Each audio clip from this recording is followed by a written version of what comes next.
Welcome to Unstoppable Podcast with Harry Sardinas, inspiring conversations with influential millionaires, investors, thought leaders, entrepreneurs who are making a massive difference with their innovative products and services, and sharing the challenges and the wisdom of how they sold their first million. How would you like to achieve your first million in sales? This is the series of podcasts on Unstoppable where we are interviewing this brave entrepreneur that managed to break through and achieve the first millions in sales. Today we have a tech entrepreneur with us with a fantastic story joining us from Canada. So please, John, introduce yourself. Hi, my name is John Burra, and I founded a company, 13 years ago called Mammoth Interactive. We make online courses, and I was one of the first people on Udemy. And since in that time, we've sold 7 million courses. And Wow. we always make sure that we're on top of exactly what is trending. So, back in 2011, 2012, it was App Store and games and HTML5. Then it was like the Unreal Engine. We've done machine learning. When crypto booms, we do blockchain tutorials, and those do really well. And now we're all about AI. And what we're doing currently is we're helping companies with their AI strategy. So we give these lunch and learns, and we give them support, and we basically act as kind of like training and consulting. And everyone has been eating that up. My phone is like, just bursting because they want us to help out. And we've been doing machine learning tutorials for quite some time now. And, we teach people because people need to know. They need to know what a prompt, they need to know the LLMs, they need to know everything. And we make sure that all of these technical concepts are digestible for everyone. What I like to say is that when you hire us, it's like and you go through our training and our consulting, it's like adding 3 IQ points to your entire company. Wow. So let's talk a little bit more about that. So what type of company you guys are helping? They're all the companies or is specifically in the e-learning and gaming space? No, they're all different kinds of companies. So they can be like a solo thing, like a yoga, or they can be anything up to a law firm and everything. Be a law firm, right? Or there is a huge demand in the law firm. What we found here in our experience is that the law firm, right? They have funds. They have they can make a lot of money because a fee for the lawyer is expensive in United States, in London. But we found that when we go to the law practices, there all the system, all the legacy, we call it, is very old, right? And they don't want to change. And there is a lot of room for improvement, for automatization. In this is one of the sectors, I think. So AI, in your opinion, John, in every single business out there, it doesn't matter if it's a small business, medium, or large, they do need to know what is out there, and so they can increase productivity, right? Absolutely. You hit it right in the head to increase productivity. Last year, I grew my business 50% year over year with AI. And and that's why we consult. So it's like, hey, look, these are the things that you can do to increase productivity. And so everything that we're doing, productivity tools yourself.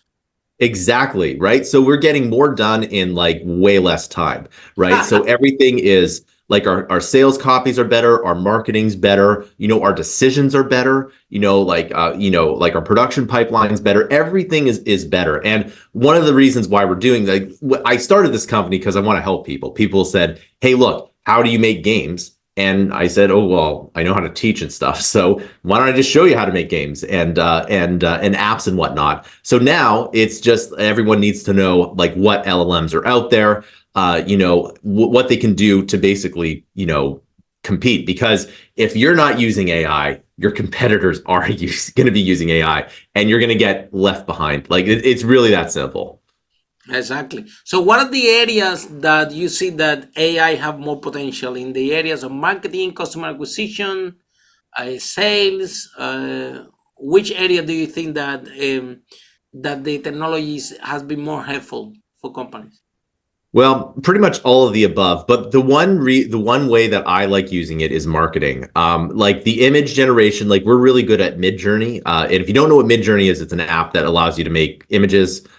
It's that one's really good. And then also the sales copy as well. So every time we put out an email or like any kind of sales page, that stuff is probably the top.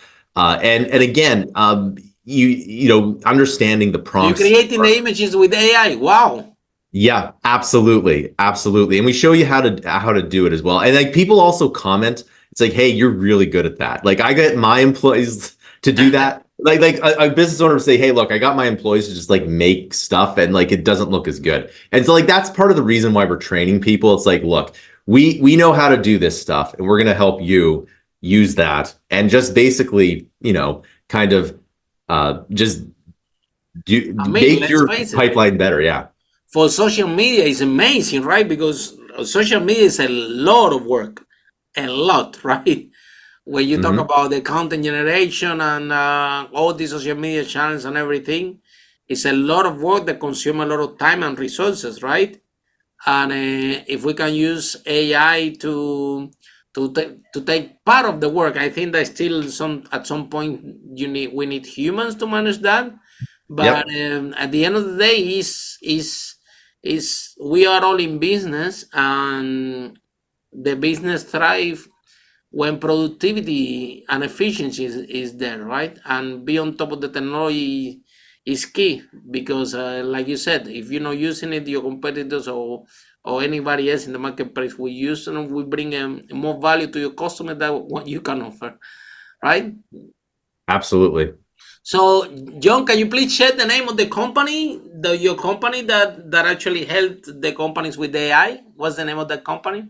Yeah, so you can go to mammoth.interactive.com and you can see like all of our kind of boot camps and all of our training there. So yeah, mammoth.interactive.com.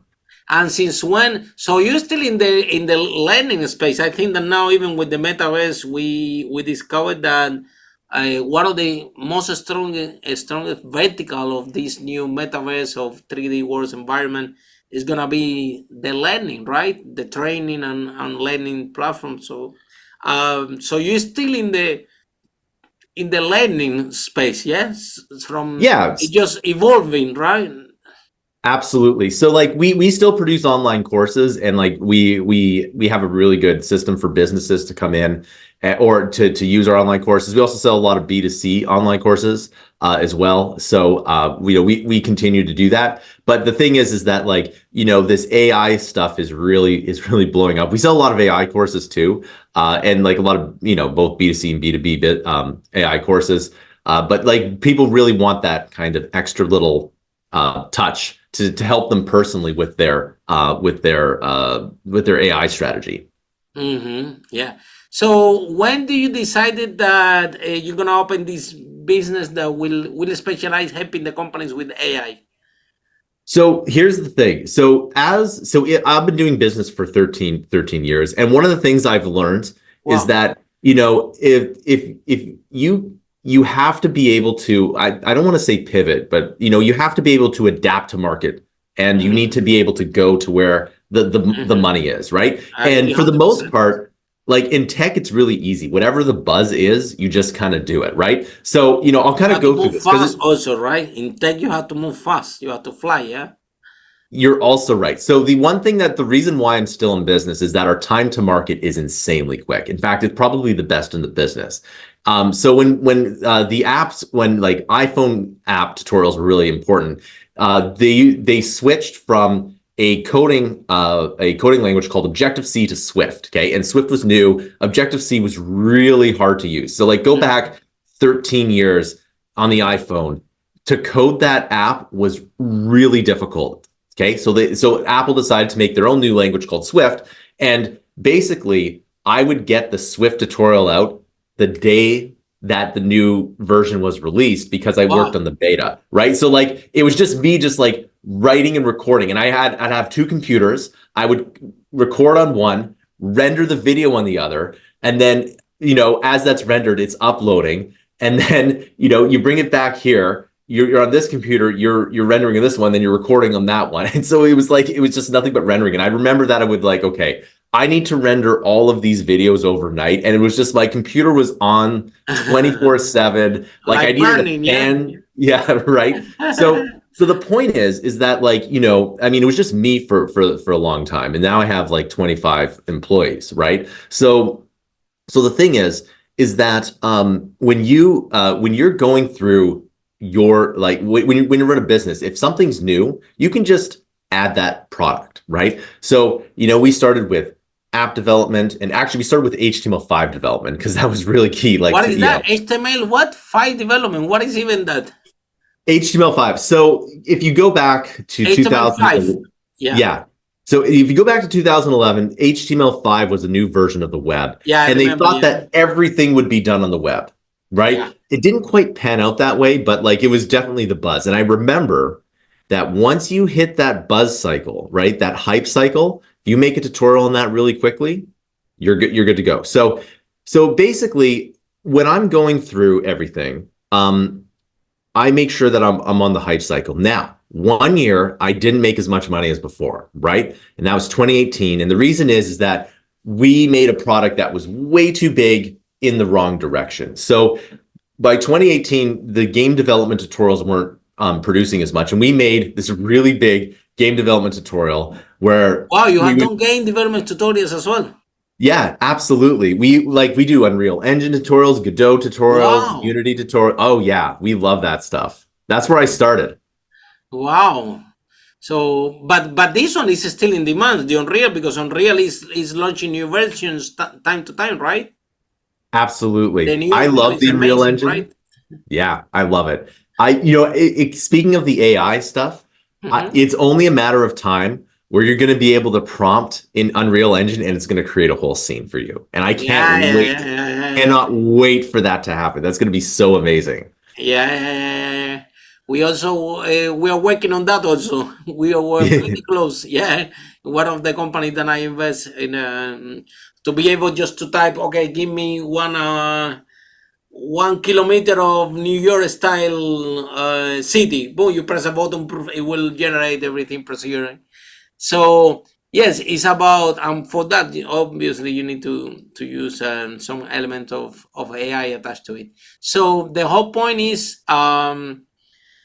it's all about speed, right, John? And it's all about, yeah, where is the boss? And very quickly, because speed of the implementation, I think that what by the time that people are thinking what to do and everything, you're already out there producing the courses and put it out there. So where do you these people can buy those courses? They buy from your platform, right? Correct. Yeah. So you guys develop your own e-learning platform, right? And then you set the courses from there, right? Absolutely. So one of the things that Wow. yeah. So we're technically using Teachable right now as our LMS, but we're building our own. And I don't want to say too much about it, but it's going to be amazing, right? I don't want to say. So if you check back to There are mammothinteractive.com, good platforms out there, teachable. There are few of them very good that actually pretty much can do everything. But absolutely. still building your own is especially if you're in the space, right?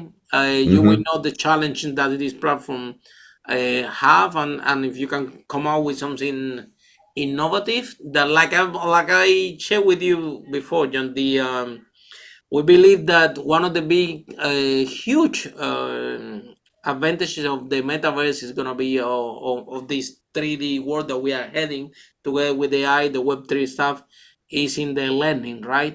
Hmm. We do a lot of training around the world. We train companies how to grow the business, and we find again and again that the training industry, right, they're looking for more immersive solutions, for more Hmm. solutions that they can train certain people with the skills and avoid that they have to travel or they have a more immersive experience, right?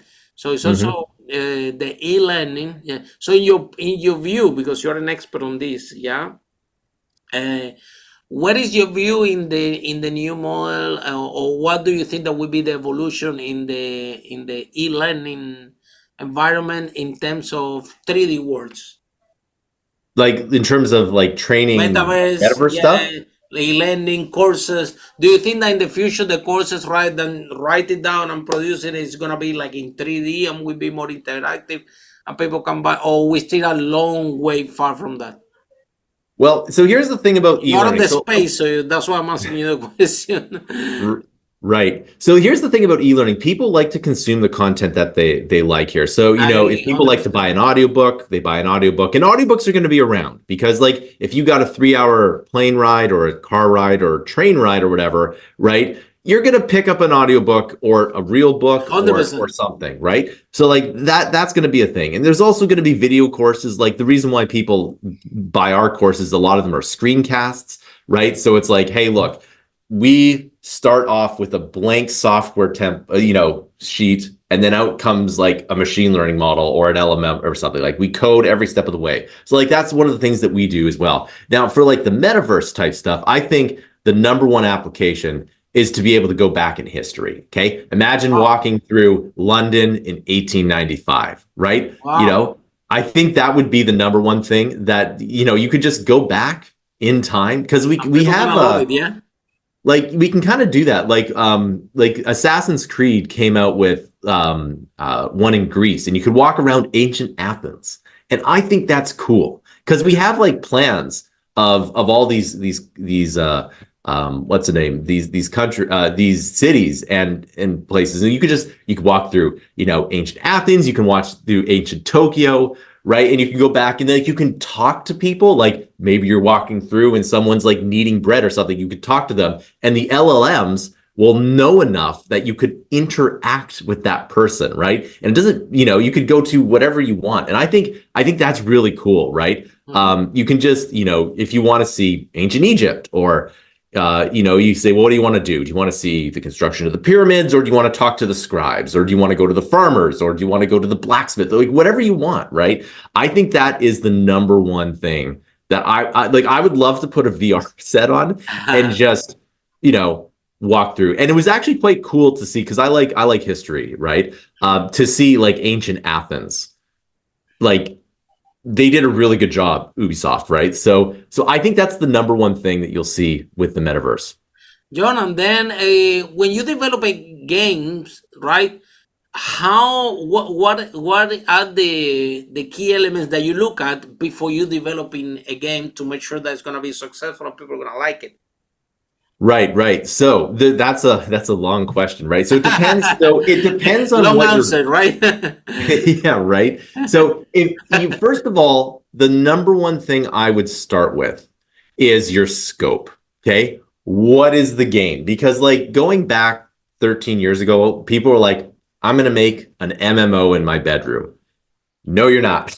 Right? Like that's too hard. It's too hard. Why don't you make a small mobile game, right? Or like, why don't you start with that first? So first of all, you get the scope down. And second of all, you want to make sure that you develop a lot of prototypes. So in engineering, there's a concept called rapid prototyping. Now, if you're learning to code, this is not for game development. It's like if you're learning to code, you're learning to do everything, you want to just build prototypes. Now, prototypes don't have to be finished products. In fact, they shouldn't be finished products. You just want to go through iteration after iteration after iteration and just build as much stuff as you can. And like it's a different process because a lot of people think like, okay, I'm gonna open the game engine, I'm gonna put in 10 hours of time, and out comes my game, and then it's going to sell 2 million copies. Like that does not work. It doesn't work like that at all, no. No. It doesn't work like that at all. So what I would recommend is when you're first starting a game is like you do a bunch of rapid prototyping, you just build prototype, see what's fun, you know, try new things. And it's not an efficient process, right?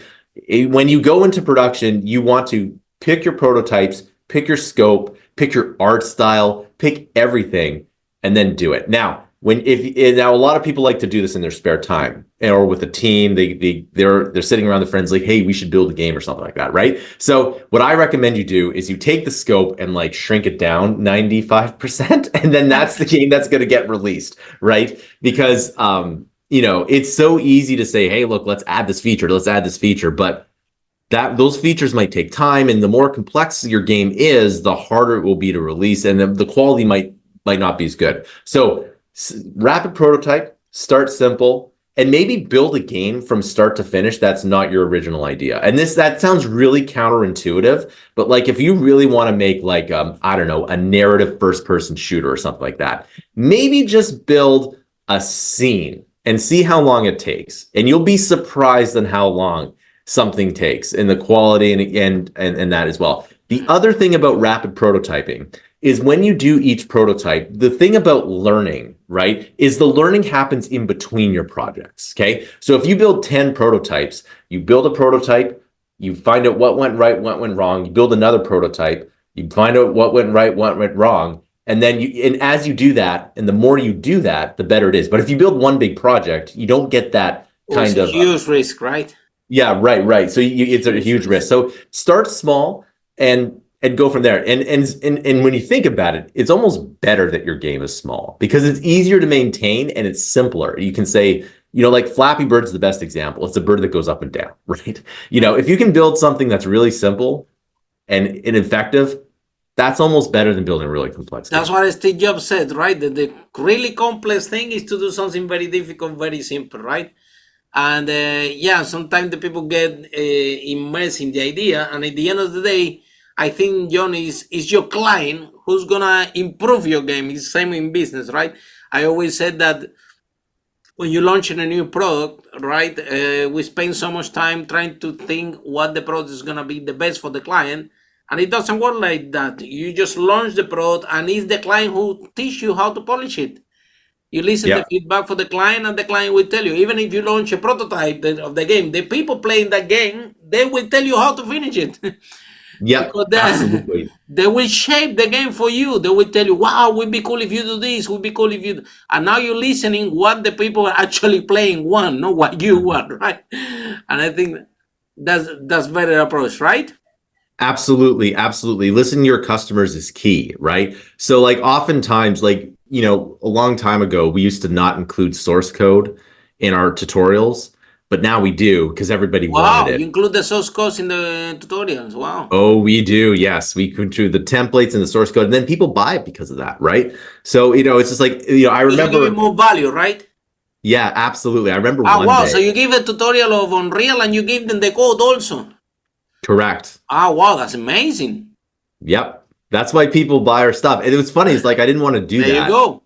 But we did. And like, I remember one day I got like 18 messages being like, where is the source code?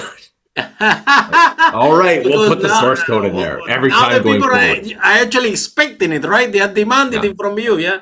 They're already got used to it, right? So it's what it is. It's a good sign, right? Yeah. They are aware what is the value that they're receiving from your product. And if for a reason is missing, they will trigger straight away, right? But I think that's what made you difference, guys. I think that because you adding more value to a marketplace, that's why everybody's buying the courses from you. Makes sense? Absolutely. So, yeah. So then, John, in your opinion, I'm talking about your journey as an entrepreneur. What would be the 5 steps that led you, or the blueprint, your own experience that led you to achieve your first million in sales? That I guess that was a long time ago. Hopefully you remember. But what are these key 5 steps that you keep always consistent that make you to achieve the success that you have achieved so far? So the first thing you need to do is, I assume a lot of people here are either like starting a business or they want to start a business. So I usually talk from that point of view. The thing is you just got to start it. Okay. And it's the hardest thing to do. Like, if you go work out, what's the hardest thing? The first rep is always the hardest, right? Or if you're going for a run, the first steps, you just got to get up and do it. Now, if you start to get up and do it and make it a habit, like your day is just this, right? And it's hard if you have a job, right? It's hard to, work at night, etc. So you just have to make sure that you're in the habit of doing your stuff. And then when you're in the habit, you just have to remember that success is a wheel. It's not a destination. It's not like I made the first million, then I'm done, right? Well, you made the first million, let's get to the next million. Let's get to they keep going, right? So you have to keep on going. So, and with that, you have to have a process of figuring out what works, what doesn't work, and really listening to the market, right? I said this in a meeting that money is your best indicator of what's working, right? So if you're getting more money from something, maybe you should do more of it. But what happens, at least in my business, is that there are cycles. Like when crypto booms, we make a lot of money with crypto. And when crypto is not booming, we're making zero money, right? And crypto is probably going to boom again, and we're going to make a lot of money with it just because that's just the way it is. It's the cycle, just a cycle.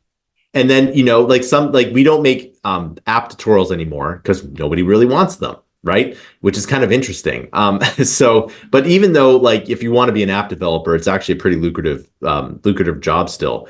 But so, we just have to keep everything going, and you have to make sure that you're on trend, and you have to produce products that people want, right? And remember, you have to always look at what you did in the past, and then you can see how you can do better in the future. And here's the weird part. You have to actually go back and see why you did things the way you used to do them. Because like when you run a business for like 13 years, you're like, when you make a decision 8 years ago, you're like, oh, that's the reason why I do that way, right? And so, you can connect the dots, right?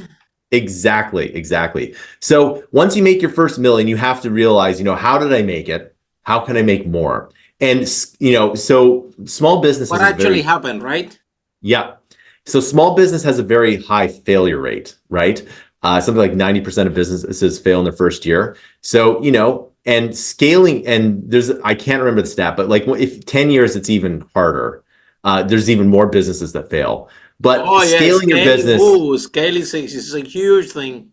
Yeah. So scaling your business is hard. And that's where I'm at right now. So last year I grew 50%. I want to grow like 10 times though, right? That's my problem I'm trying to solve. So, it's getting there.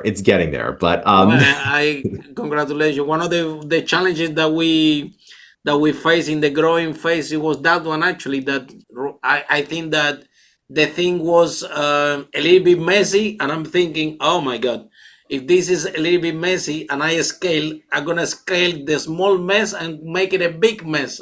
So I try to organize before the growth to keep all the process, the SOP, all the procedures, everything clean, the clutter, keep only what is working 100%, do a deep cleaning. I would suggest do a deep cleaning before you go to a phase of growth, because this phase of growth is really dangerous, and you have to be ready for it. Yeah, and I think, like you said, John, you be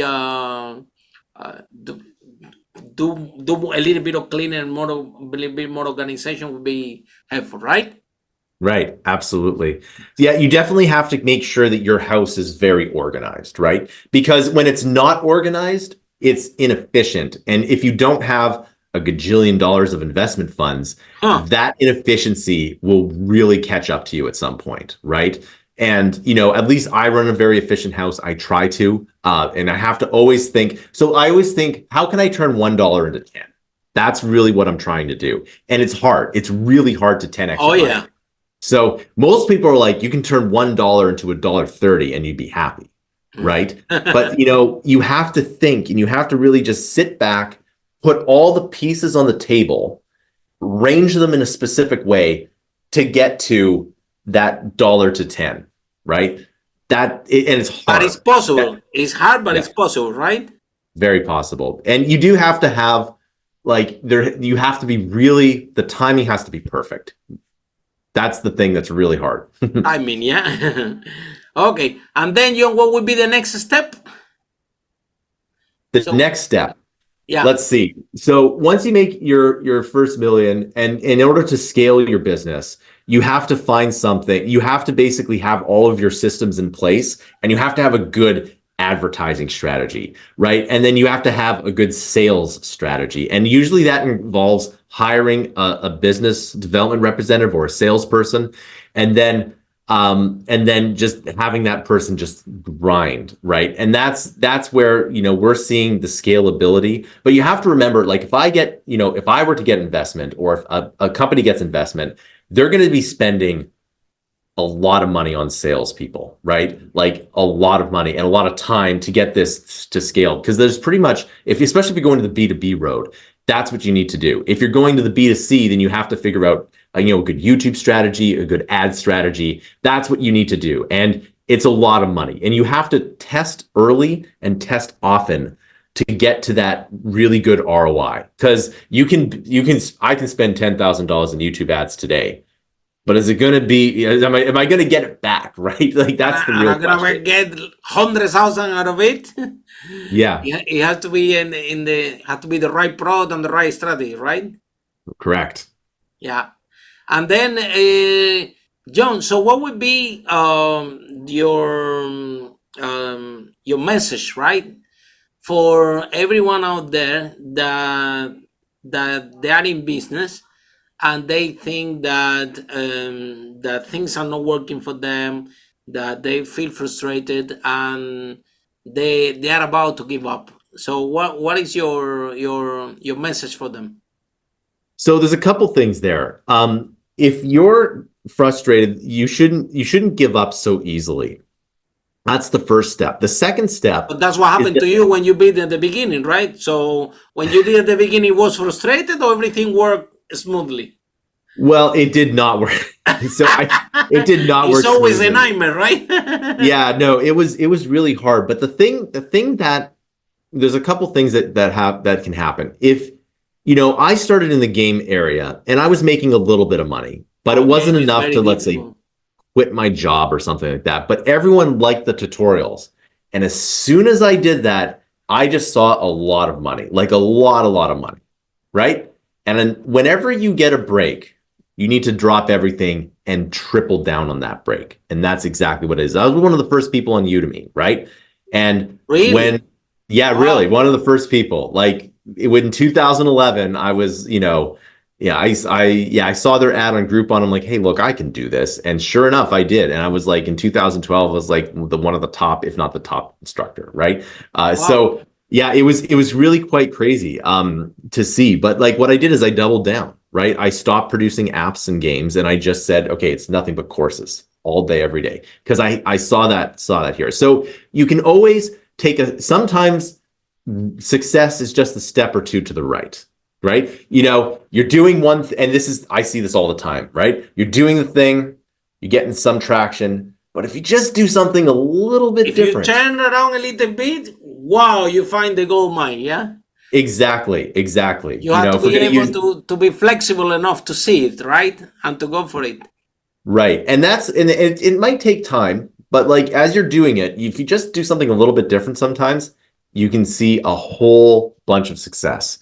And that's just and what's really interesting is the language, right? So for example, with our AI, we used to do boot camps, corporate boot camps, and the businesses were not really into that. I switched it to lunch and learns, right? Like AI lunch and learns, and people really like that better, right? So you see what I mean? So like boot camp, lunch and learn, like they're almost the same thing. They're just called something a little bit differently. You just change the name, yeah. Because people really like hey, look, we're going to give you 2 lunch and learns about AI. You can ask us questions, all this stuff. Yeah, perfect. Sells like 100 times more. So, yeah. So it's all about. But then there is something, and I think that in COVID time it was happy days for you guys, right?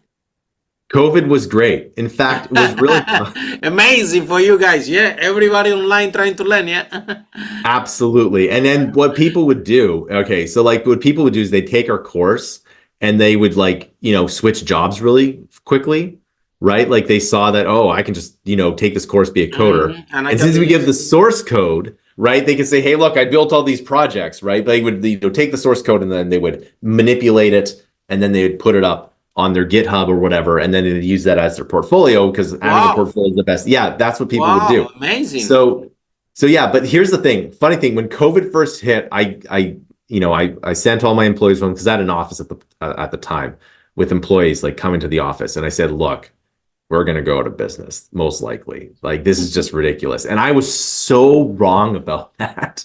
Right? It was the best. Like the next month. It was just like, whoa. like the money that just came in, I'm like, wow. What's going on here, right? Yeah. Yeah. right? So Yeah, the same approach. Like even when COVID came out, I talked with my employees and I said, guys, let's see what happened, right? We're trying to. I think that I decided to reduce them maybe like 10 hours a week or something, right? mhm. To make some adjustments, yeah. But in the end of the day, if you have a business, and actually, is the lending is growing. It's a growing market. It's Mhm. growing and growing and growing, and it doesn't seem that it's gonna stop, right? No, in fact, I get investors coming to me probably once a week, which is Wow, cool. that's Yeah, I amazing. know. Yeah. Maybe 3 times a month, so like not quite once a week. But yeah, basically Really? it's like, hey, have you ever thought about investment for your business? Right. So the ed tech space is really big right now. So Yeah, yeah, yeah. And this, so in your own platform, the people go to the platform, they buy the courses straight away from there, yeah? yep, Or they they go can buy they Udemy, but also they can go and buy them directly from. And you have, how many courses do you have there? let's see, we have I think 400 courses. Oh, Some 100. Yeah, 400. Well, I have a team building this stuff. But yeah, Yeah, we don't yeah, of really do course. stuff on Udemy anymore. Udemy was supposed to be like the Steam or the App Store of the course market, but they've Mm-hmm. gone into a different direction right now. And so I guess that's what they want to do. I basically my income peaked in like 2017 in Udemy and just been going down ever since. And I tell them like I think that's the wrong way to go about it. Like someone who runs a company should be getting more money and want to build, like a $10 million company like I can on Steam or something. Like Mm-hmm. that's the way they should do it, but they don't want to do that way. So Hmm. it's up to them. Yeah. So in the end, that's why we have a market, right? Whoever comes with a better solution, that's amazing. Okay. So John, I would like to ask you the last question. Do you think that having the life an entrepreneur is you take more risk, and that's why you have to be more aware of the changes of the, because what I think that one of your biggest positive thing that everybody can learn from you is that you are able to adapt to the market needs really, and you implement really really fast, right? And Yep. sometimes in the entrepreneurs are trying to do the things perfect, and Hmm. because they want to do it perfect, it takes them so long that the thing is not trendy anymore, right? So Right. it's about responding to change and speed of implementation. Are you using AI in your own company to get this thing, the whole process as most efficient as possible, so you can produce to respond, what we call a respond to change fast? Yeah. So yeah, you hit on a couple of really important points. So the cost of perfection is infinite, right? So and I don't Expensive. know about you, but my bank account's not infinite, right? So just remember that you do have to launch something. And you know what? There's a really good quote from John Lennon, right? So John Lennon, the Beatles, obviously iconic, timeless, one would say. A reporter asked him if he would change any of the Beatles songs. And his answer was, I'd change every single one of them. So, and this is the Wow. Beatles we're talking about, right? Wow. It's like if you were to ask, I don't know, Bach or something, would you change your anything? Like he'd probably say the same thing, right? It's like, I wish I could change all of this stuff, right? So you have to release something that's not A plus plus plus plus quality. In fact, you can make a really good business by just really plowing out C plus quality. Now, I don't recommend that you do that, but there are companies that kind of do stuff like that, right? There are companies that just like plow out content and it's like, it's not the best, but they make a ton of money, right?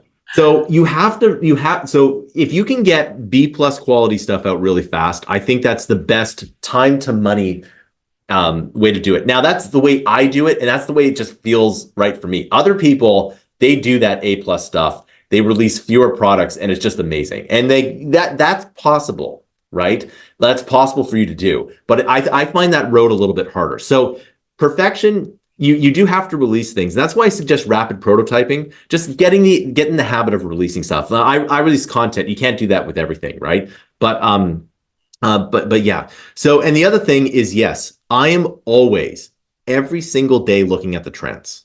Okay. It's whether it's on, YouTube, I'm watching videos about like the next big thing. And this is why companies come to me, right? Because like if something comes out this week and they got a lunch and learn next week, I'm telling about them next week. It's like, look, this solution could be for you. Okay. Let's talk about that. So let's see how you can do that. And you have to really keep up on the trends.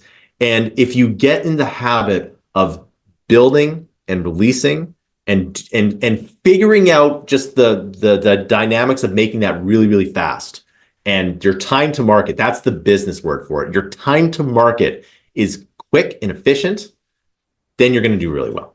And that's what we do really well.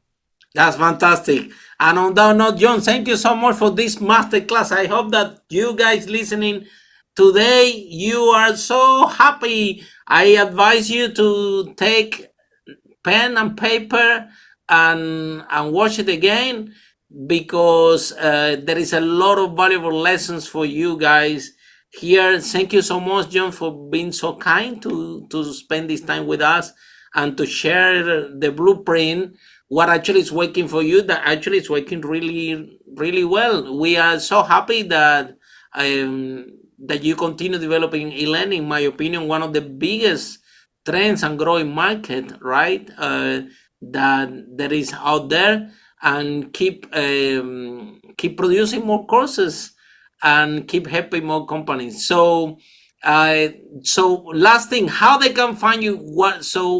How they can find you if somebody wants to develop their own course and they don't know how to do, if somebody wants to need some courses, how they find you? So you can go to mammothinteractive.com. There's a contact thing at the bottom here. So if you want to, get in touch, that's the best way to do it. If you're a company that needs an AI strategy or needs help with their AI strategy, that's the place to go. We are definitely helping people. I had to hire a whole extra person just to help with the demand. Let's put it that way. In the last month or so. So it's really big right now, and we're helping everything from whether you're just a 2-man team or you're, a Fortune 500 company, right? We can do everything in between. That's fantastic. Thank you so much, John, and all of you. See you in the next podcast on Unstoppable, interviewing the brave entrepreneur to manage to overcome the obstacles and achieve this difficult mark to achieve the first sales in the first million. Bye for now. Bye. Thanks for having me. Follow us for more interviews with the world's most influential, audacious entrepreneurs that overcame challenges and adversity, providing you with the blueprint of how they sold their first million so you can grow your business exponentially.